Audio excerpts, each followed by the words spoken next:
Menurut Undang-Undang Nomor 40 Tahun 2014 tentang perasuransian, yang dimaksud adalah asuransi adalah perjanjian antara dua pihak, yaitu perusahaan asuransi dan pemegang polis, yang dimana menjadi dasar bagi penerima premi oleh perusahaan asuransi sebagai imbalan untuk sebagai memberikan penggantian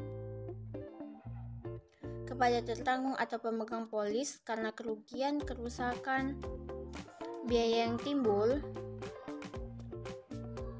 kehilangan keuntungan atau tanggung jawab hukum kepada pihak ketiga yang mungkin diderita tertanggung atau pemegang polis karena terjadinya suatu peristiwa yang tidak pasti.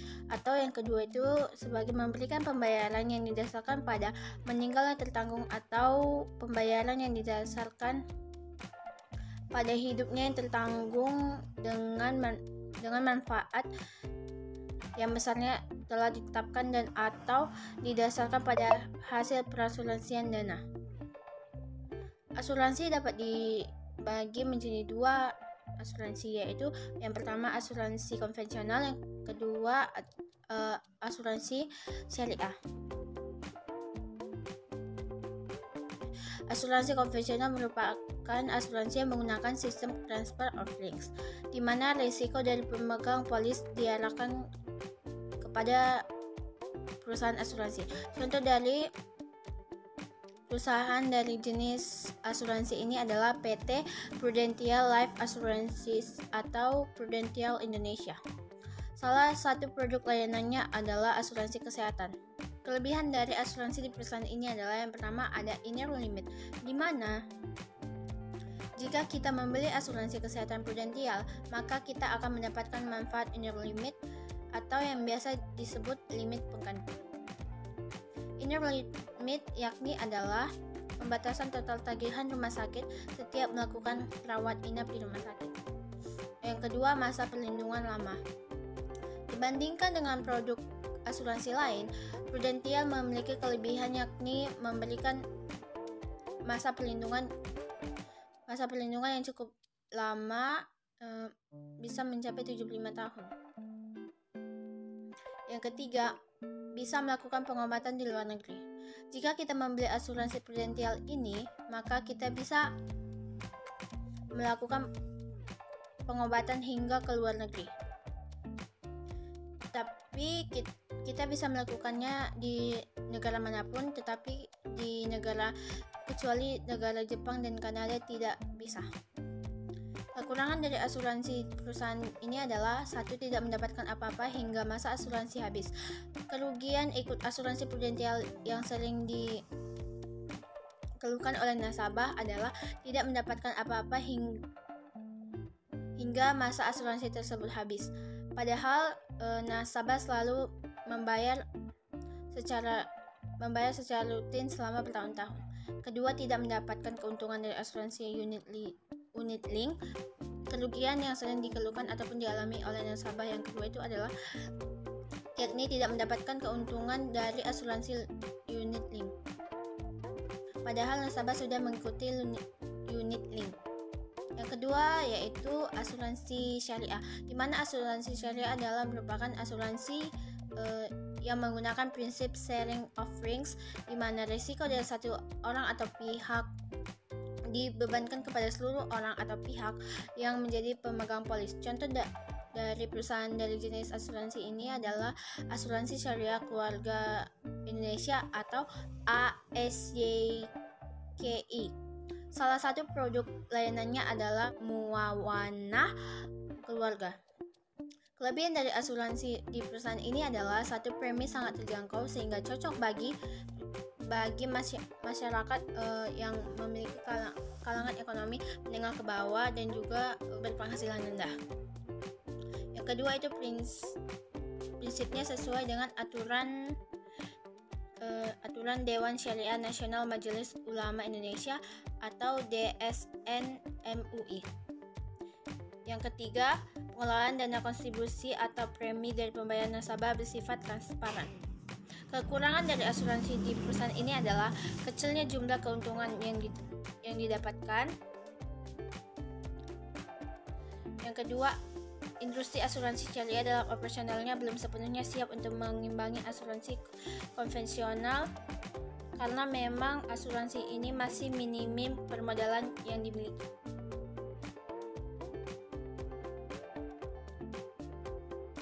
Menurut Otoritas Jasa Keuangan (OJK), dana pensiun adalah badan hukum yang mengelola dan menjalankan program yang menyajikan manfaat pensiun. Contoh dana pensiun yang ada di Indonesia adalah Dana Pensiun Pemberi Kerja atau DPPK dan Dana Pensiun Lembaga Keuangan atau DBLK. Keunggulan produk pada dana pensiun pemberi kerja adalah bisa menunjukkan bahwa perusahaan atau si pemberi kerja memiliki perhatian dan keinginan untuk menjaga kesinambungan penghasilan karyawan hingga akhir masa kerjanya. Kekurangan pada produk dana pemberi kerja ini ternyata pengembangan dana tidak sesuai dengan ekspektasi, maka pemberian kerja berkewajiban untuk menutup kekurangan dana tersebut agar peserta program pensiun tetap mendapatkan manfaat sebesar yang dijanjikan di awal. Keunggulan pada produk dana pensiun ke lembaga keuangan adalah yang pertama, manfaat bagi karyawan. Manfaat bagi karyawan ini, setelah seorang karyawan menjadi peserta, dia akan memiliki keuntungan berupa memiliki pendapatan tetap di hari tua. Hasil investasi di dana pensiun lembaga keuangan bebas pajak dapat mengurangi pajak penghasilan, berbagai iuran dan dengan pemberian kerja dan manfaat program dibayarkan oleh penyelenggara pemberi kerja. Yang kedua itu manfaat bagi perusahaan.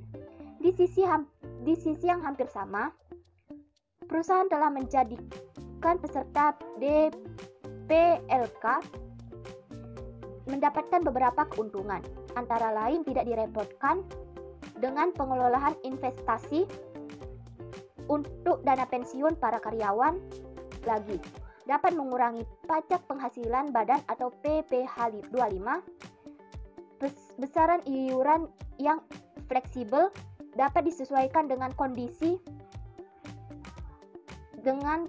perusahaan dan dapat digunakan sebagai salah satu manfaat penghargaan terhadap loyalitas dan kinerja para karyawan. Kekurangan pada produk dana pensiun lembaga keuangan adalah dana yang tidak kita punya tidak bisa ditarik sepenuhnya.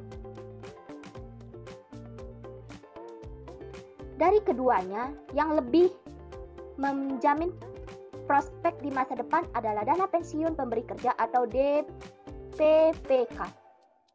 Karena dana pensiun langsung dikelola oleh perusahaan sehingga transparan dan lebih mudah dicairkan. Biasanya untuk mencairkan dana pensiun DPLK membutuhkan prosedur yang lebih rumit daripada DPPK. Di DPPK biasanya otomatis dapat dicairkan setelah karyawan pensiun atau resign dan dapat langsung ditransfer ke rekening karyawan tersebut. Selain itu, resiko gagalnya bayaran DPLK lebih tinggi daripada DPPK. Seperti kasus Jiwasraya di mana puluhan triliun manfaat dana pensiun nasabah tidak bisa dicairkan.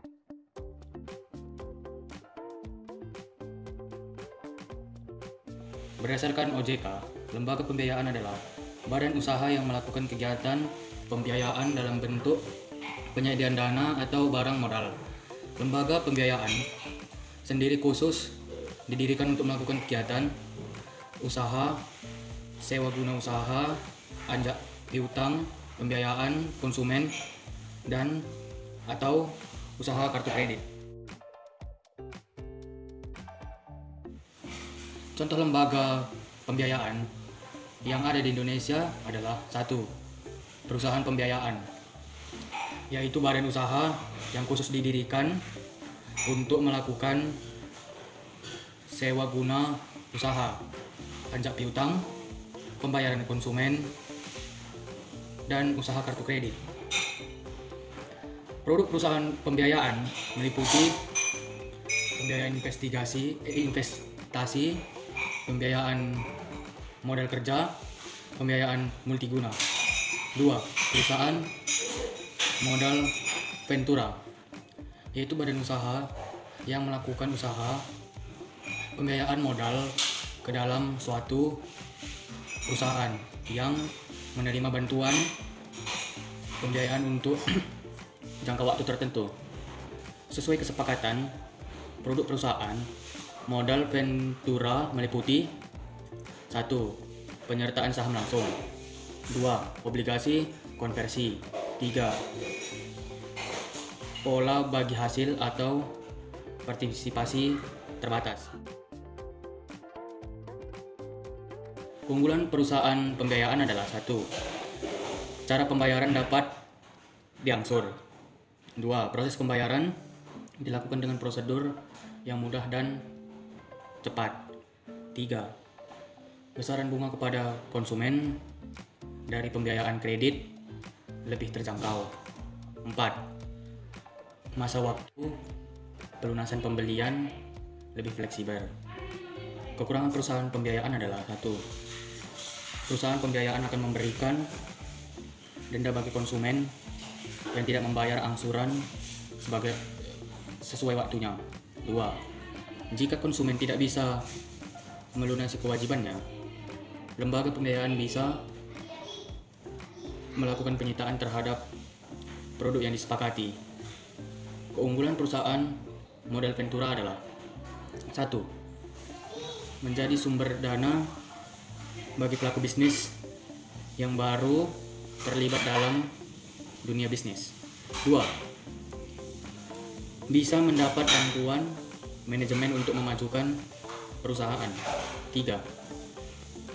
Dapat meningkatkan reputasi perusahaan. 4. Perusahaan pasangan usaha bisa memperluas jaringan usaha melalui partner baru. Dan perusahaan modal ventura. Kekurangan perusahaan modal ventura adalah 1. Penyertaan modal bisa menjadi sangat mahal karena jangka waktu yang panjang. 2. Bantuan pembiayaan hanya bisa diberikan kepada perusahaan yang memiliki prospek bagus dengan tahap seleksi ketat. 3. Perusahaan pasangan usaha bisa kehidupan kepemilikan atas perusahaannya. Dari keduanya, yang lebih menjamin prospek di masa depan adalah perusahaan modal ventura. Hal ini dikarenakan penyaluran pembiayaan terseret switching dari pembiayaan perusahaan modal ventura beralih ke penyertaan saham. Selain itu, banyaknya perusahaan e-commerce terutama di bidang teknologi finansial membuat industri modal ventura lebih meningkat. Terbukanya pasar membuat industri modal ventura bisa semakin bertumbuh dan berkembang. Untuk jangka waktu ke depan, modal ventura tidak hanya terfokus pada pembiayaan teknologi finansial, tapi juga pada teknologi kesehatan dan pendidikan. Modal ventura juga bisa mendorong lahirnya berbagai UMKM baru.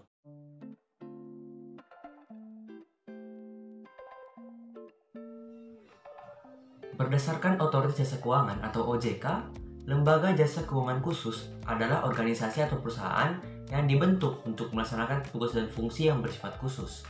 Lembaga ini biasanya berkaitan dengan upaya mendukung program kesejahteraan masyarakat dari pemerintah. Lembaga jasa keuangan khusus meliputi Lembaga Pembiayaan Ekspor Indonesia atau LPEI, perusahaan pegadaian baik swasta dan pemerintah, lembaga penjamin, perusahaan pembiayaan sekunder perumahan atau PT Sarana Multigria Finansial, PT Permodalan Nasional Madani, dan PT Dana Reksa.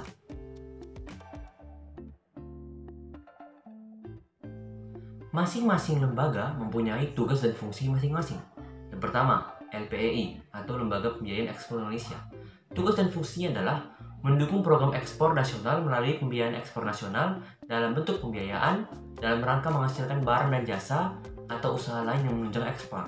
Yang kedua, menyediakan pembiayaan bagi transaksi atau proyek yang dikategorikan tidak dapat dibiayai oleh perbankan tetapi mempunyai prospek atau non-bankable but feasible untuk peningkatan ekspor nasional. Dan yang ketiga, membantu mengatasi hambatan yang dihadapi oleh bank atau lembaga keuangan dalam penyediaan pembiayaan bagi eksportir yang komersial cukup potensial dan atau penting dalam perkembangan ekonomi.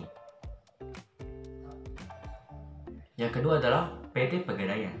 Tugas dan fungsinya antara lain yang pertama, memberikan layanan keuangan yang berkontribusi dalam pencegahan pemberian pinjaman yang tidak wajar. Yang kedua, menyalurkan kredit maupun usaha-usaha lainnya yang bermanfaat terutama bagi pemerintah dan masyarakat. Yang ketiga adalah PT Sarana Multigria Finansial. Adapun tugas dan fungsinya antara lain yang pertama, berkontribusi penting dalam pembiayaan perumahan melalui kegiatan sekuritisasi. Yang kedua, melakukan penerbitan surat utang. Dan yang ketiga, menyalurkan pinjaman kepada bank penyalur KPR. Yang keempat adalah PT Permodalan Nasional Madani. Adapun tugas dan fungsi antara lain yang pertama, sebagai solusi strategis pemerintah untuk meningkatkan perekonomian masyarakat melalui pengembangan akses permodalan. Dan yang kedua, program peningkatan kapasitas bagi para pelaku usaha mikro, kecil, menengah, dan koperasi atau UMKMK. Yang kelima adalah PT Dana Reksa. Adapun tugas dan fungsi antara lain yang pertama, berperan aktif dalam pengembangan pasar modal Indonesia dan industri keuangan nasional selama lebih dari 45 tahun. Dan yang kedua, berperan sebagai salah satu penyedia layanan interbank switching di ekosistem pembayaran nasional. Semua lembaga keuangan tersebut bermanfaat sebagai penyedia jasa untuk mempermudah transaksi keuangan. Lembaga keuangan dapat dimanfaatkan untuk pengalihan aset, di mana lembaga akan melakukan pengalihan aset dengan cara meminjamkan dana dari tabungan masyarakat kepada pihak lain untuk dikelola dalam masa waktu tertentu. Jika dibandingkan, maka PT yang memiliki kontribusi terbesar dalam melayani masyarakat secara finansial adalah Pegadaian, karena merupakan lembaga keuangan non-bank. Pegadaian didirikan dengan tujuan agar dapat memberikan pinjaman kepada nasabah namun dengan jaminan berupa barang atau surat berharga. Kinerja capaian yang telah diraih oleh LPEI, PT Pegadaian, PT Sarana Multigria Finansial, PT Permodalan Nasional Madani, dan PT Dana Reksa terbilang baik dan semoga kedepannya bisa lebih ditingkatkan lagi.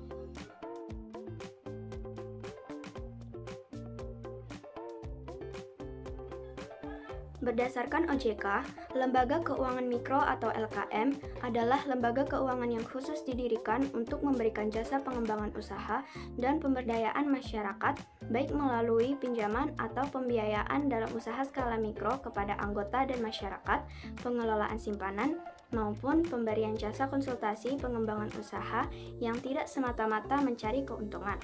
LKM dilarang dimiliki, baik langsung maupun tidak langsung, oleh warga negara asing atau badan usaha yang sebagian atau seluruhnya dimiliki oleh warga negara asing atau badan usaha asing. LKM harus dimiliki oleh warga negara Indonesia, badan usaha milik desa atau kelurahan, pemerintahan daerah kabupaten atau kota, dan koperasi. Kegiatan usaha LKM meliputi jasa pengembangan usaha dan pemberdayaan masyarakat melalui pinjaman atau pembiayaan dalam usaha skala mikro kepada anggota dan masyarakat, pengelolaan simpanan, maupun pemberian jasa konsultasi pengembangan usaha. LKM beroperasi secara konvensional maupun syariah. LKM yang beroperasi secara konvensional di Indonesia adalah Bank Perkreditan Rakyat atau BPR, sedangkan LKM berbasis syariah adalah Baitul Ma'al wa Tamwil atau BMT. Produk yang ditawarkan dari Bank Perkreditan Rakyat atau LKM konvensional adalah tabungan, deposito, kredit, dan obligasi atau sertifikat Bank Indonesia. Dan produk yang ditawarkan dari BMT atau LKM berbasis syariah adalah simpanan pokok, simpanan wajib, penyertaan atau simpanan khusus, simpanan sukarela, simpanan berjangka, dan obligasi syariah atau sertifikat bagi hasil. Manfaat Bank Perkreditan Rakyat atau LKM konvensional adalah menghimpun dana dari masyarakat dalam bentuk simpanan berupa deposito berjangka, tabungan, dan atau bentuk lainnya, memberikan kredit, dan menyediakan pembiayaan dan penempatan dana berdasarkan prinsip syariah sesuai dengan ketentuan yang ditetapkan oleh Bank Indonesia. Manfaat BMT atau LKM berbasis syariah adalah sebagai media penghimpunan, penyaluran, dan pendayagunaan harta ibadah atau bait almal seperti zakah, infak, sedekah, dan wakaf, serta dapat pula berfungsi sebagai bait at-tamwil, yaitu institusi yang bergerak di bidang investasi dan simpan pinjam yang berbadan hukum koperasi. Oleh karena itu, BMT wajib menerapkan fungsi bait almal melalui proses pengelolaannya dalam membantu meningkatkan dan memperbaiki taraf hidup. Antara LKM dan koperasi simpan pinjam, lebih menguntungkan LKM, karena selain bunganya yang tidak terlalu besar, LKM juga memberikan pelatihan kepada para anggotanya. Saran mengenai kedua LKM tersebut adalah agar kedua LKM tersebut memberikan produk yang lebih bervariatif agar masyarakat semakin tertarik untuk melakukan simpan pinjam di LKM tersebut. Peran dan kontribusi dari LKM dalam mengurangi angka kemiskinan adalah dengan cara memberikan pinjaman kepada masyarakat untuk digunakan untuk kegiatan usaha dengan bunga rendah sehingga usaha masyarakat dapat berkembang dan menghasilkan laba yang dapat mengurangi tingkat kemiskinan.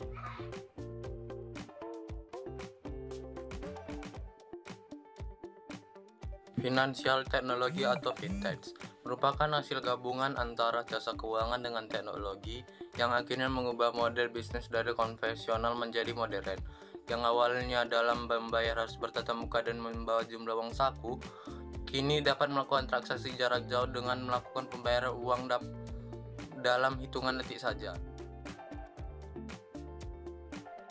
Contoh fintech yang terdaftar secara resmi di OJK yaitu 1. Perusahaan penyediaan layanan dompet digital dan uang elektronik seperti GoPay, OVO, dan Dana. 2. Teknologi finansial yang menyediakan produk investasi bagi masyarakat seperti Bareksa dan ataupun Bibit dengan reksadananya. Keunggulan fintech diantaranya 1. Kemudahan dalam pelayanan. Kelebihan fintech yang paling menonjol ialah kemudahan dalam pelayanan karena adanya inovasi teknologi yang memudahkan konsumen. 2. Cepat mendapatkan informasi. Fintech juga mampu menyediakan berbagai informasi yang mudah diakses penggunanya secara cepat. Hal ini dapat dilakukan dengan aplikasi di smartphone dan internet yang dapat membuat informasi bisa didapatkan saat itu juga. 3. Proses pelayanan yang cepat. Kelebihan fintech lainnya ialah proses pelayanan keuangan yang cepat. Misalnya saat pengajuan pinjaman, transfer dana sampai validasi skor kredit. 4. Keamanan data pengguna terjamin. Walaupun pelayanan dilakukan secara online, data keamanan kita secara pengguna tetap aman karena semua data yang dihimpun oleh perusahaan fintech terpercaya dan dijamin keamanannya. Kelemahan fintech diantaranya 1. Membutuhkan smartphone dan koneksi internet. Pelayanan dalam fintech mewajibkan penggunanya untuk mempunyai smartphone dan koneksi internet. 2. Memerlukan pengetahuan internet. Agar bisa merasakan layanan perusahaan fintech, pengguna harus mempunyai pengetahuan tentang internet. Selain itu, pelaku bisnis atau pengguna yang masih minim pengetahuan yang internetnya akan sulit mengakses layanan fintech. 3. Rawan penipuan.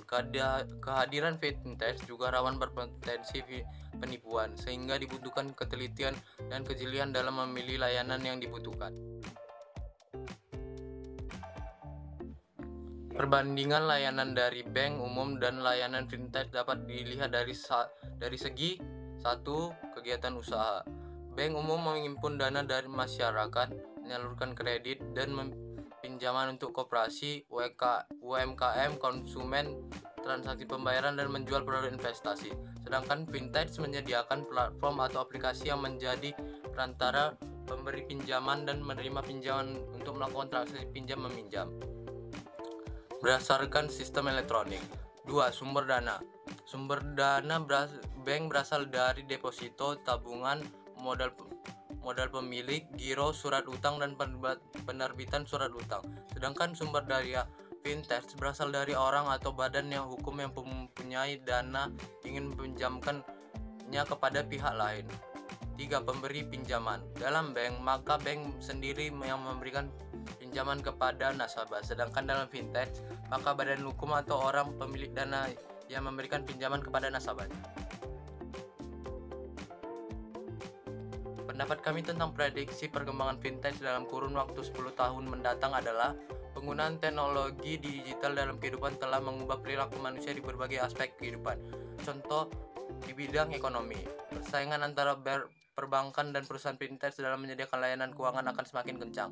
Meski saat ini perbankan masih menguasai mayoritas transaksi keuangan, tetapi ke depan pasar akan berpindah ke fintech. Dalam kurun waktu 10 tahun, 10% pangsa pasar dalam transaksi perbankan di Indonesia akan berpindah ke fintech.